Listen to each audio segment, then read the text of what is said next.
बिस्मिल्लाहिर्रहमानिर्रहीम अस्सलामु अलैकुम वरहमतुल्लाहि वबरकातुहू। इल्मी तारीख़ का जो सिलसिला चल रहा है, तो इंशाअल्लाह आज एक और जलीलुल क़द्र सहाबी अब्दुल्ला इब्न मसूद रज़ियल्लाहु ताला अन्हु का मुताला करेंगे।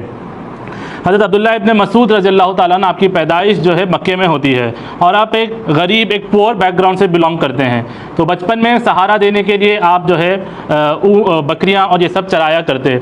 एक वक्त हज़रत अबू बकर और रसूल सल्लल्लाहु अलैहि वसल्लम मक्के के वादियों में, उसके सहराओं में घूम रहे थे। तो शदीद जब धूप पड़ी तो आपने देखा कि एक नौजवान शख्स है 11-12 साल का, वो बकरियां चरा रहा है। तो वो मक्के का वो वक्त तसव्वुर करे जब हर शख्स, तकरीबन मक्के का मुआशरा जो है बुराइयों में मुब्तला था, शराब पीना उनके लिए आम था, ये तमाम चीज़।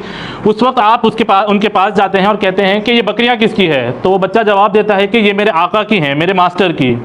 तो रसूलुल्लाह ने कहा कि इससे हमें कुछ दूध दे दें ताकि हम पी सकें।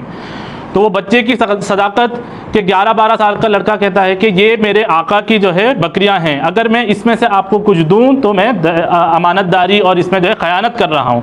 रसूलुल्लाह को इस बच्चे की जो है ये अदा इतनी पसंद आई कि आपने उनके लिए उस वक्त दुआ की और फिर वहाँ पे उन्होंने कहा कि कोई एक और बकरी लेके आओ जिसके थनों में कुछ नहीं है, जो बहुत ही कमज़ोर बकरी है। तो अब्दुल्ला इब्न मसूद एक लेके आए। रसूलुल्लाह ने फिर उसके ऊपर हाथ फेरा, यहाँ तक कि उसके जिस्म में दूध भराया। फिर उसी से आप सल्लल्लाहु अलैहि वसल्लम, हज़रत अबू बकर और अब्दुल्ला इब्न मसूद तीनों ने जो है दूध पिया और फिर वापस वो बकरी जो है जैसे थी वैसे हो गई। तो ये एक छोटा सा मतलब एक मौजज़ा था जो उन्होंने देखा। उन्होंने तजस्सुस किया, हज़रत अबू बकर से पूछा कि आपके साथ ये जो शख्स हैं ये कौन हैं? तो हज़रत अबू बकर ने कहा कि ये रसूलुल्लाह हैं, मोहम्मद इब्न अब्दुल्ला सल्लल्लाहु अलैहि वसल्लम। तो अब्दुल्ला इब्न मसूद ने कहा कि अच्छा, ये वही हैं जिनके मक्के में जो है चर्चे हो रहे हैं और जिन्होंने जो है नबी होने का दावा किया। और फिर आगे बढ़ के ये 11-12 साल का नौजवान ये इस्लाम कबूल करता है और रसूलुल्लाह से कहता है कि आप मुझे जो दुआ आपने की थी ये दुआ मुझे सिखाएं। तो रसूलुल्लाह ने कहा कि अब्दुल्ला इब्न मसूद, तुम्हें सीखने की क्या ज़रूरत, तुम खुद एक मुअल्लिम हो।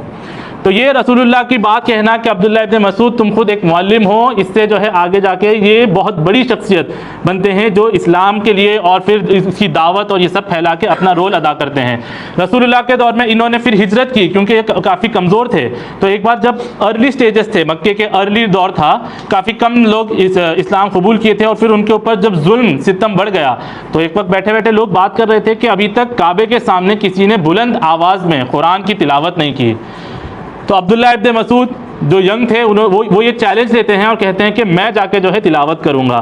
तो वो चीज़ हम बस तसव्वुर करें, उस कैफियत को अपने आप को इमेजिन करें कि एक जगह जो है अबू जहल, अबू लहब, उतबा, रबिया जैसे जो है कद्दावर उनकी पावरफुल शख्सियतें हैं और एक तरफ एक नौजवान लड़का है जिसका कोई फैमिली बैकग्राउंड नहीं, इनके वालिद का इंतकाल हो गया, इनकी माँ ने इनको पाला, उम्मे अब्स ने, और फिर इनके कबीले की कोई मतलब स्टैंडिंग नहीं है। वो ये करेज लेते हैं और जाते हैं और मक्के में जो है कुरान तिलावत करते हैं। तो अरब सुनते हैं कि ये क्या पढ़ रहे हैं। जब उनको अंदाज़ा होता है कि ये कुरान की तिलावत कर रहे हैं तो पूरी पब्लिक जो है मॉब की तरह इनके ऊपर टूट पड़ती है और इनकी लिंचिंग करती है, लेकिन इनको क़त्ल नहीं करती, ये बच जाते हैं, बहुत शदीद ज़ख्मी होते हैं। लेकिन इनका जज्बा इससे ख़त्म नहीं होता। ये कहते हैं कि मुझे दोबारा मौका मिलेगा, मैं दोबारा जाके जो है इनके सामने कुरान की तिलावत करूँगा। तो कुरान से इनका जो शगफ़ था, इनका एक ताल्लुक़ था, उससे जो उनका लगाव था, उसने उनको मतलब इतना ईमान उनके अंदर ताज़ा किया। फिर इन्होंने जब मक्के में जो है जुल्म ज़्यादा हो गया तो आपने हबशा की तरफ, जब हज़रत उस्मान रज़ियल्लाहु ताला अन्हु फर्स्ट बैच जिसने 11 लोग और 4 ख़वातीन शामिल थी जो हिजरत की, उसमें ये भी शामिल थे। फिर ये मदीने में आए जब रसूलुल्लाह ने मदीने की हिजरत की और फिर वहाँ पर रसूलुल्लाह का खूब साथ दिया, यहाँ तक कि जंगे बदर, जंगे ओहद, जंगे खैबर, फिर जंगे खंदक, हुनैन, फ़तेह मक्का, ये तमाम जितनी भी जंगें हुई हैं इन सब में जो है इन्होंने बढ़ चढ़ के अपना रोल अदा किया। फिर इसके बाद जब हज़रत अबू बकर रज़ियल्लाहु ताला अन्हु का दौर आता है तो उसमें जो मदीने को चैलेंजेस पेश आते हैं, झूठे नबियों के दावे, तो ये खुद उस वक्त तक अपने आप को एक बहुत बड़े स्कॉलर की हैसियत से जो है पोर्ट्रे कर चुके होते हैं, लोगों के अंदर इनका एक इमेज बैठ गया होता है और फिर उस इल्म को फिर इस्तेमाल करते हैं और वो जो रिद्दा वॉर शुरू होती है झूठे नबियों को ख़त्म करने के लिए और फिर मानीन ज़कात को, ये जितने भी फितनों को ख़त्म करने के लिए उसमें ये अपना रोल अदा करते हैं। इनका सबसे ज़्यादा मतलब जो कंट्रीब्यूशन है ये हज़रत उमर रज़ियल्लाहु ताला अन्हु और हज़रत उस्मान रज़ियल्लाहु ताला अन्हु के ज़माने में दिख के आता है। जब हज़रत उमर के ज़माने में ये शाम और इराक़ जो इलाके ये जो फ़तह होते हैं, इसके बाद हज़रत उमर रज़ियल्लाहु ताला अन्हु इनको वहाँ का जो है मुअल्लिम बना के भेजते हैं इराक़ का, और कूफे का उनको ख़जांची बनाते हैं। कूफे के गवर्नर साद बिन अबी वक्कास रज़ियल्लाहु ताला अन्हु होते हैं, उनके ख़जांची ट्रेजरर कि अभी जो रेवेन्यू जनरेट होगा कूफे का उसको संभालना, करना, उसका वेल्थ को जो है बैलेंस करना, उसको लोगों में तकसीम करना, उसका अकाउंट्स रखना, इन सब की जिम्मेदारी हज़रत अब्दुल्लाह इब्न मसूद रज़ियल्लाहु ताला अन्हु को देते हैं।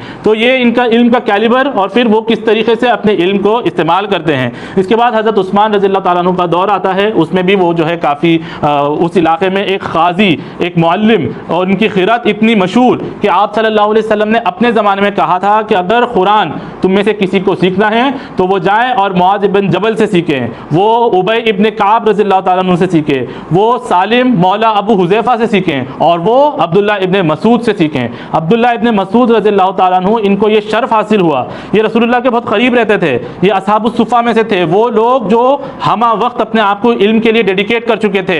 सुबह शाम रसूलुल्लाह से जो है इल्म हासिल करते, रसूलुल्लाह के लिए मिसवाक तैयार करते, वज़ू का पानी तैयार करते, रसूलुल्लाह के लिए मतलब अपनी खिदमत पेश करते। इतने करीब हो चुके थे कि रसूलुल्लाह ने इनको कहा कि अब्दुल्ला इब्न मसूद, तुम मेरे घर में कोई वक्त दाखिल हो सकते हो बिना किसी की इजाज़त। यानी रसूलुल्लाह को इनके कैरेक्टर के ऊपर, इनकी विजडम, इनकी हिकमत के ऊपर इतना भरोसा था कि बिना किसी के परमिशन तुम मेरे घर में दाखिल हो सकते हो। ये एजाज़ उनको दिया, ये उनको शरफ़ दिया, और इनको फिर वो शर्फ भी हासिल हुआ इस क़ुर्बत से कि ये वाहिद सहाबी हैं जिन्होंने रसूलुल्लाह से डायरेक्ट 70 सूरतें सुनी। ये अपने बारे में कहते थे कि कुरान के बारे में अगर जानना हो कि कौन सा सूरा कब नाजिल हुआ, क्या पस मंज़र था, क्या तफसीर है इसकी, क्या इससे हम हासिल कर सकते हैं, तो वो मुझसे आके पूछे। और 70 सूरतें इन्होंने डायरेक्ट रसूलुल्लाह से सुनी। यानी कि अल्लाह से जिब्रील अलैहिस्सलाम लेके आए, जिब्रील अलैहिस्सलाम से रसूलुल्लाह, और फिर रसूलुल्लाह से डायरेक्ट 70 सूरतें, ये इनको जो है शर्फ हासिल हुआ कि ये सीखें। यानी कि एक कुछ सहाबी हुआ करते थे, वो दूसरे सहाबा इकराम से इल्म सीखते। जैसे हज़रत उमर, उनकी सेटिंग ऐसी थी कि एक दिन वो मस्जिद नबी में पूरे दिन रहते और रसूलुल्लाह जो कुछ कहते वो पूरा इल्म सीखते, फिर अगले दिन अपने दुकान में, अपने कारोबार में रहते और अपने गुलाम को भेजते। वो गुलाम पूरा दिन मस्जिद नबी में रहता और रसूलुल्लाह से इल्म हासिल करता, फिर जाके उस दिन का इल्म हज़रत उमर को देता। तो उस दिन कोई अगर सूरत नाजिल होती तो वो डायरेक्ट हज़रत उमर रसूलुल्लाह से नहीं सुन के इस सहाबी से सुनते। लेकिन इन्होंने 70 यानी कि 114 सूरतें अगर कुरान में हैं तो 70, 2/3 कुरान, 66% ऑफ द कुरान इन्होंने डायरेक्ट रसूलुल्लाह से सुना। और फिर एक बार रसूलुल्लाह ने अपने जब मस्जिद नबी में ये लोग बैठे थे तो कहा कि अब्दुल्ला इब्न मसूद कुरान सुनाओ। तो ये कुरान की तिलावत इन्होंने करना शुरू की। और आप फिर हिकमत का अंदाज़ा देखिए कि किस वक्त किस आयत को इन्होंने चूज़ की। ये सूरह निसा की इन्होंने तिलावत करना शुरू की, यहाँ तक कि इस मकाम पे, इस आयत पे पहुँचे, वकैफ़ इज़ा जिना मिन कुल्ली उम्मतिन बिशहीद वजिना बिका अला हाउलाई शहीदा। और उस दिन क्या होगा जब हम हर कौम में से एक गवाह बनाकर लेके आएंगे और इन तमाम गवाहों के ऊपर रसूलुल्लाह को गवाह बनाएंगे, और रसूलुल्लाह लोगों के खिलाफ गवाही देंगे कि इन तक दीन पहुँच चुका था लेकिन इन्होंने दीन पर अमल नहीं किया। सहाबा इकराम को पावरफुल रिमाइंडर था कि रसूलुल्लाह की जो सोहबत से हम इस्तिफादा हासिल कर रहे हैं, इसको अगली नस्ल तक पहुंचाना, इसको कायम करना और इसको जो है दुनिया तक फैलाना, ये हमारी जिम्मेदारी है। तो रसूलुल्लाह जब ये आयत सुने, इन्होंने कहा कि हस्बुक हस्बुक हस्बुक, बस करो बस करो बस करो। तो सहाबा ने जब देखा तो रसूलुल्लाह के आंसू से जो है आपका चेहरा, आपकी दाढ़ी मुबारक तर हो चुकी थी, इन्हें अंदाज़ा था अकाउंटेबिलिटी का। तो ये सहाबा इकराम की माशाल्लाह ये ज़िंदगी थी जो उन्होंने अपने इल्म के खातिर जो है वक़्फ़ की। फिर आखिरी दौर में हज़रत उस्मान का जो आखिरी दौर था, इन्होंने जो है वापसी की मदीने की तरफ और बीमार पड़े। तो हज़रत उस्मान रज़ियल्लाहु ताला अन्हु उनकी तीमारदारी के लिए आए। तो इन्होंने कहा कि अब्दुल्लाह इब्न मसूद, इनकी तनख्वाह 6000 दिरहम थी। इनकी तनख्वाह यानी बहुत बड़ी रकम थी, बहुत अमीर हो चुके थे सब लोग, सबके पास दौलत आ चुकी थी। तो उन्होंने कहा कि तुम्हारे जो बेटियां हैं, तुम्हारे जो वारिसीन हैं, इनको शायद किसी चीज़ की ज़रूरत पड़ी और तुम आखिरी वक्त में हो, तो कुछ अगर कहो तो कुछ जायदाद, कुछ चीज़ मैं उनको पहुंचा दूं। तो अब आप थिंकिंग देखें, मतलब लोग किस तरीके से किस चीज़ को रिएक्ट करते हैं और सहाबा कैसे रिएक्ट करते हैं। हालांकि जो उस्मान रज़ियल्लाहु ताला ने मशवरा दिया कि कुछ जायदाद दे दो, गलत नहीं थी, वो उनका डिसीजन था, उनके पास वो इख्तियार था।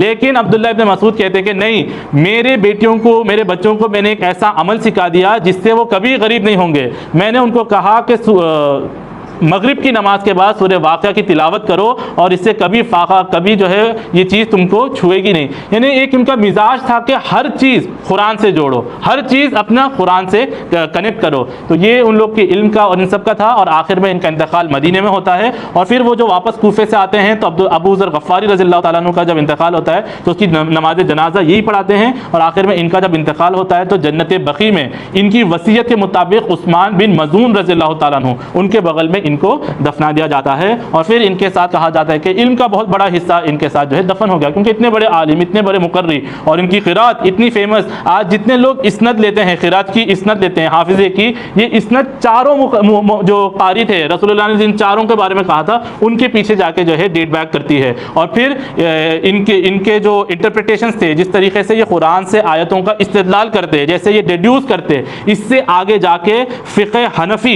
ये प्रोड्यूस होती है, ये जन्म लेती है और ये डेवलप होती है। अबू हनीफ़ा रहमतुल्लाह अलैह का बहुत सारा माख़ज़ अब्दुल्लाह इब्ने मसूद रज़ियल्लाहु ताला अन्हु के जो है इस्तेदलाल के ऊपर है। जैसे कि अब्दुल्लाह इब्ने उमर से फ़िक़्ह मालिकी ये डेवलप होती है, अब्दुल्लाह इब्ने अब्बास से फ़िक़्ह शाफ़ई, वैसे इनसे आगे जाके फ़िक़्ह हनफ़ी का जो है ये डेवलप होता है। और आखिरी बात, एक मतलब हम लोग जो है शख्सियत के ऊपर ज़्यादा जाते हैं, पर्सनालिटी पे, इन सब चीज़ से मुतासिर होते हैं। अल्लाह के रसूल और इन सब ने जो दावत दी उसमें लोगों के आमाल की अहमियत है। एक बार जो है रसूलुल्लाह ने इनको दरख्त पे चढ़ने का हुक्म दिया, ये जब चढ़ गए तो इनकी जो है इनका जिस्म इतना कमज़ोर था कि इनके पैर थे, इनकी पिंडलियाँ पतली पतली थी कि लोग देख के, सहाबा देख के हंस रहे थे।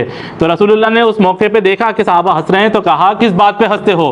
क़यामत के दिन एक तरफ इनकी पतली पिंडलियाँ, इनके पतले पैर होंगे, नाजुक से पैर अब्दुल्लाह इब्ने मसूद के, और एक तरफ जो है ओहद का पहाड़ होगा, इनके नामे आमाल जो है ओहद के पहाड़ से ज़्यादा वजन रखेंगे। इतनी बड़ी बात अब्दुल्लाह इब्ने मसूद रज़ियल्लाहु ताला अन्हु। और रसूल ने फरमाया हर उम्मत का एक फ़िरौन होता है, लिकुल्ली उम्मतिन फ़िरऔन व उम्मती फ़िरऔन अबू जहल। मेरी उम्मत का फ़िरौन अबू जहल था। उस अबू जहल को वासिल जहन्नम करने में जंग बदर में इस सहाबी ने, हज़रत अब्दुल्लाह इब्ने मसूद ने जो है उसको वासिल जहन्नम किया। तो रसूलुल्लाह ने फिर तोहफे में अबू सरदार की जो है उस तलवार इसको दी और बताया लोगों को कि टैलेंट जो है वो शख्सियत, पावर, ताकत, स्टेटस ये देख के नहीं आता, लोगों का तक़वा, लोगों के मतलब नेक नियति और उनका कंट्रीब्यूशन, उनका तक़वा ये देख के। तो Abdullah Ibne Masood one of the greatest सहाबी, हमारे नौजवानों के लिए, हमारे लिए एक बहुत बड़े रोल मॉडल। अल्लाह ताला हम सबको तौफीक दे कि हम इनकी ज़िंदगियों से इंस्पिरेशन ले, इनके जो है विजडम से, इनकी हिकमत, इन सब चीज़ों का असर हम ले और आज के दौर में जो चीज़ों का तकाजा है दीन को पहुँचाने में, उसमें हम अपना रोल अदा करें। इंशाअल्लाह ये सीरीज़ आगे मज़ीद चलेगी, मज़ीद मुताल्ला अगले हफ्ते हम करेंगे। वाक़िर दावाना अनिल हम्दुलिल्लाहि रब्बिल आलमीन।